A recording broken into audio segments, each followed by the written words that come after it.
চারপাশে প্রচুর মানুষের সাথে দেখা হবে, অনেক ভিড় ঠেলে এগোতে হবে, অনেক রকম কথা কানে আসবে। শুধু আপনাকে যেটা করতে হবে সেটা হলো ইগনোর। জীবনে কিছু মানুষ আবর্জনা ছড়াতে আসবে, তাদেরকে আগাছার মতো উপড়ে ফেলে দিতে হবে। লাইফ আপনার, বাউন্ডারিও আপনাকেই সেট করতে হবে।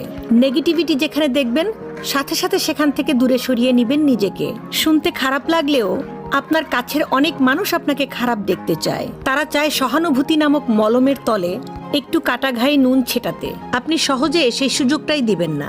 অযথা তর্কে যাবেন না, বোঝাতে যাবার কোনো প্রয়োজন নেই। আপনার সামনে যদি কেউ বলে আপনি মূর্খ, সেটা মেনেই হেসে বেরিয়ে চলে আসুন। ওই যে সময় আর এনার্জি বাঁচিয়ে নিলেন, ব্যাস কেল্লাফতে। যে যা বলছে শুনে নিন, আর মুচকি হেসে নিজের মেরুদণ্ড সোজা করে নিজের সিদ্ধান্তটা নিজেই নিন।